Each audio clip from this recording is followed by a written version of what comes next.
Sly the Wolf was, in his own mind, pretty awesome. He had cool fur, a very pointy nose, and a super smart brain. He was always thinking, always planning. Or so he told himself. Every morning, he would look at his reflection in the river and say, "Sly, you are the best." He lived in a big green forest. The trees were tall, the air was fresh, and the streams were clear.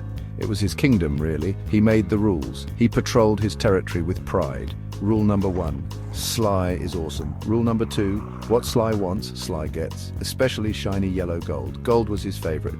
He loved the way it sparkled in the sunlight. Sly wasn't just any wolf. He was unique, with a flair for adventure. He was a wolf with plans, big plans. Most wolves chased rabbits, boring. Sly chased treasure. He had maps and clues. He had a secret stash hidden deep in the forest, where no one could find it. He liked to look at his gold, count his gold, and admire his collection, and roll in his gold. He always wanted more. More gold. The more he had, the happier he felt. Today was a good day for Sly. The sun was shining, birds were singing, the forest was alive with energy. Perfect weather for some collecting. He had a feeling today would be special.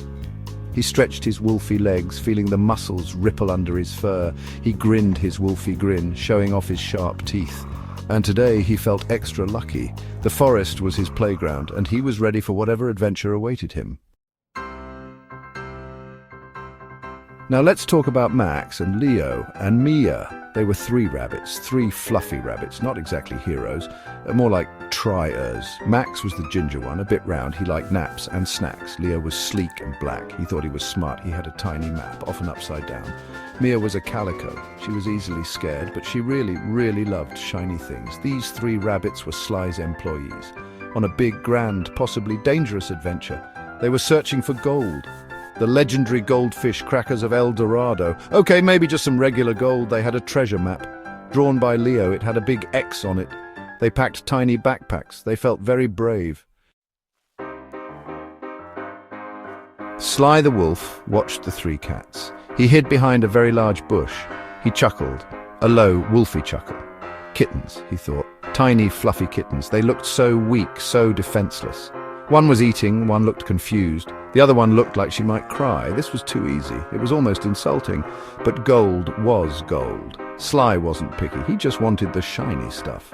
Sly observed their little treasure. They had found a small bag of gold coins. Maybe their strange map actually worked. The gold gleamed in the sunlight. Sly's eyes sparkled more than the gold. He could almost taste it. The cats were celebrating, high-fiving with their paws. Silly little things.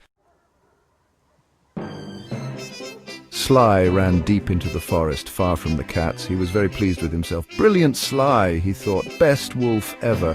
He found his favorite hiding spot, a hollow log, very cozy, very secret. He sat down to admire his new treasure. He opened the bag. Gold, beautiful gold. But then something felt odd, a little strange, a tiny bit peculiar. He couldn't quite place it. The forest seemed quieter than usual, too quiet. Where were the annoying birds? Normally they chirped all day long. Sly listened. Nothing, just silence. That was weird. He didn't like weird. He liked things to be normal, predictable and safe. Just as Sly was convincing himself all was normal, he smelled something. Something strong. Something unpleasant. It was a scent that cut through the crisp forest air like a knife. Sly's ears perked up and his eyes darted around, searching for the source of the odor. It was a very, very bad smell, like old socks mixed with rotten eggs. The kind of smell that makes you want to hold your breath and run in the opposite direction. And a hint of something truly terrible.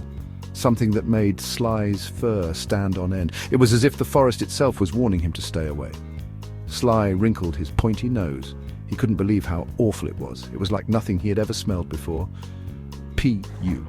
What was that awful stench? It wasn't him. He was sure of that. He'd been careful to stay clean. He'd had a bath last month-ish. He had even rolled in some fresh grass just the other day. This was a new level of stink. The smell got stronger. Oh, it was bad. It was like the forest was hiding a terrible secret. It smelled like rotten cheese, the kind that makes your eyes water and your stomach churn. Yes, like cheese that had gone on a very long, bad vacation, and then decided to come back and haunt the forest. And then decided to haunt the forest. It was as if the cheese had a life of its own, spreading its foul odor everywhere. Sly had smelled bad cheese before. But this was something else entirely. Jerry the cat often had some. But even Jerry's cheese wasn't this bad. But this was epic rotten cheese smell. Champion-level rotten cheese. The kind that could win awards for being the worst. Where was it coming from? He sniffed left, he sniffed right. He couldn't pinpoint the source. It seemed to be everywhere and nowhere. The mystery of the stinky cheese ghost had just begun. Sly decided to ignore the terrible smell. He was a wolf of focus, a wolf of strong will. He would focus on his gold, his beautiful gold. He turned back to his pile of shiny coins. He reached out a paw to touch them, to feel their lovely, cold, metallic goodness. But his paw touched nothing, just the rough floor of the hollow log. He blinked. Once, twice. Where was his gold? He looked again, more carefully this time. The gold was gone. Vanished. Poof! Just moments ago, it was right there, a lovely pile of gleaming coins. Now, nothing. Nada. Zilch. Not even a tiny speck of gold dust. Sly's jaw dropped. Sly was now a wolf on a mission that consumed his every thought and action, a very important gold retrieval mission. His mind raced. Who took it? Where did it go? Was it those cats? They were always up to something. No, they were too far away, too weak. They couldn't have pulled this off. Was it the stinky cheese ghost? Possibly. Ghosts were tricky and apparently liked gold and smelled terrible. What a combination. Sly didn't care. He had to find out. He would find that ghost. He would track it down no matter what. He would get his gold back. Nothing else mattered. Absolutely nothing. Not the eerie silence, not the lack of birds. The forest outside was still eerily silent. No birds, no chirping, no fluttering wings, no rustling leaves from small animals. It was as if the entire forest was holding its breath. It was like the whole world had pressed mute. Sly didn't notice, or maybe he did, or if he did, he didn't care. His focus was unbreakable. His ears were tuned for the jingle of coins. Every little sound was scrutinized. His nose was trying to sniff past the cheese for a gold scent. Is gold even scented? Sly wasn't sure, but he was determined to find out. But he was trying anyway. Desperate times, desperate measures. Sly would not rest until he had his gold back.